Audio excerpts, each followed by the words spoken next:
کی سنت معاشرے میں بالکل ختم ہوتی جا رہی ہے، چند سنتوں کے بارے میں بتا دیجیے جو ہمارے لیے صدقہ جاریہ ہو۔ میرا خیال یہ ہے جی کہ اگر تھوڑی سی اکاؤنٹیبلٹی ہم زندہ کر رہے ہیں، ہمیں ظاہرہ سنت کی کمی نہیں ہے۔ اگر آپ اپنے معاشرے کو دیکھیں تو 20-30 لاکھ اہل تبلیغ بھی نظر آ جائیں گے، 25-26 لاکھ سنتوں بڑے اجتماع میں بھی نظر آ جائیں گے، 1-8 کروڑ بہت مسلمان ہوتا ہے، 313 کی ایوریج سے دیکھیے تو بہت زیادہ مسلمان۔ تو ہمیں شاید ظاہرہ عبادات کی اب بھی کمی نہیں، most of us pray to God, we worship اللہ، مگر جو انر اکاؤنٹیبلٹی ہے میں دیکھتا ہوں کہ وہ زیرو ہے۔ انر اکاؤنٹیبلٹی ہمارا یہ ربانی تعلق جھوٹ سے نہیں روکتا، ہمارا اللہ ہمیں رشوت سے نہیں روکتا، ہمارا اللہ خاندانی تعصب سے نہیں روکتا، ہمارا اللہ ہمیں کسی برائی سے نہیں روکتا۔ ایسے اللہ کا فائدہ کیا ہے؟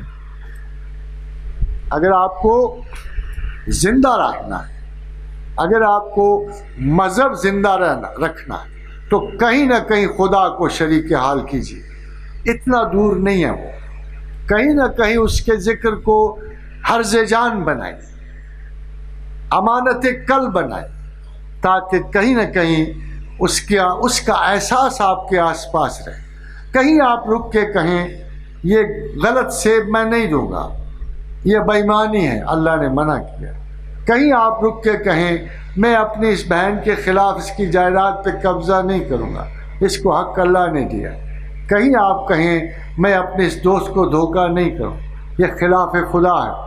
آپ کو اسلام کا نہیں، خیال خدا کو زندہ رکھنا اپنے دل میں۔ آپ مردہ خدا نہیں پال سکتے جب تک خدا زندہ کا خیال آپ کے دل میں نہیں ہوگا، خلاق عالم کا خیال نہیں ہوگا، آپ اس کو جواب دہ نہیں ہوں گے۔ جب تک آپ اس کے جواب دہ نہیں ہوں گے، آپ کے مذہب کی کوئی شاید کسی چیز کوئی خالص فطرت حاصل نہیں کر سکیں گے۔ کوشش کیجئے کہ آپ کا تعلق کسی مفروضہ خدا سے نہ ہو۔ کوشش کیجئے کہ آپ کا خدا زندہ خدا ہو، حقیقی خدا ہو، وہ مفروضہ نہیں ہے، وہ وہم و راسب نہیں ہے۔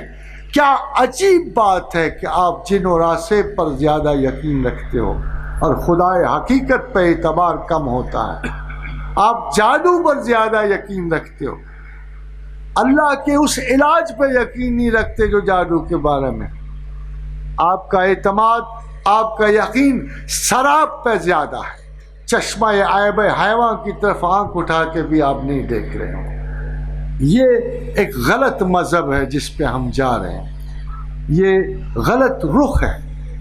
جب تک خدا کی طرف دھیان نہیں جائے گا، جب تک اللہ آپ کے باطن میں تحرک پیدا نہیں کرے گا، جب تک کہ اس کی خیال میں سے آپ کی کیفیت قلب نہیں بدلے گی، اکاؤنٹیبلٹی قائم نہیں ہوگی۔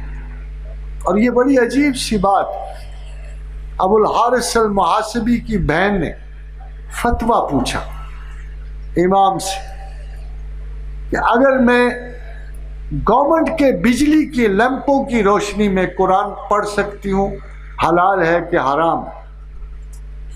تو انہوں نے پوچھا تو کون ہے؟ عجیب و غریب عورت ہے تو کون ہے؟ میں تیرے فتوے کا جواب نہیں دوں گا جب تک تو بتائے گی نہیں کہ تو کون ہے۔ تو پھر اس نے کہا میں ابو الحارث المحاسبی کی بہن ہوں۔ تو کہا تجھے ناجائز ہے، تو گورنمنٹ کے لیمپوں کی روشنی میں قرآن نہیں پڑھ سکتی کہ تو اس شخص کی بہن ہے کہ جس کا قول یہ ہے کہ ہم بات کہنے کے بعد رکتے ہیں اور محاسبہ کرتے ہیں کہ ہم نے بات ٹھیک کہی ہے، غلط کہی ہے، اللہ کے خیال سے کہی ہے کہ نفسی اشکال سے کی۔ حضرات حضرات، اگر اتنا تو شاید غیر معقول صحیح، بہت حد سے شاید تقرب اور ہمسائیگی کے لیے، محبت کے لیے ہم اس کا اس کی یاد کے ذریعے اس کو اپنی زندگی کے معمولات میں شامل کر سکتے ہیں۔ اللہ کیا کہتا ہے؟ غضب سے، خوف سے نہیں، حسرت ناکام کی وجہ سے نہیں، شدت اعمال سے نہیں، اللہ کی محبت، اس کے وجود عالی کی قربت کے لیے، اس صاحب کردار کی اور کردگار عالم کے انس کے لیے، فاذکروا اللہ کا ذکرکم آباءکم او اشد ذکرا، مجھے یاد کرو جیسے آبا و اجداد کو کرتے ہو، تاکہ مجھے پتہ چلے کہ جیسے تم اپنے پیاروں سے محبت کرتے ہو، جیسے تم اپنی بلانگنگ سے عشق کرتے ہو، مجھ سے بھی ویسے ہی کرتے ہو، او اشد ذکرا، ذرا زیادہ کرو، تاکہ مجھے یقین ہو کہ تم ہر چیز سے بڑھ کر مجھ سے انس رکھتے ہو۔ خدا آپ سے انس و محبت مانگتا ہے، خدا آپ سے خوف نہیں مانگتا، خدا چاہتا ہے کہ آپ اسے اپنا دوست سمجھو۔ وَكَفَى بِاللَّهِ وَلِيًّا وَكَفَى بِاللَّهِ نَصِيرًا، میں ہی تو دوست ہوں تمہارا۔ اے کم عقل و کم ذہنوں، کہاں جاتے ہو اہل کفر کی دوستیوں کے لیے؟ کہاں جاتے ہو شناسائیوں کے تلطف کے لیے؟ میں ہی تو تمہارا دوست ہوں، میں ہی تو تمہارا مولا ہوں، میں ہی تو تمہارا مددگار ہوں۔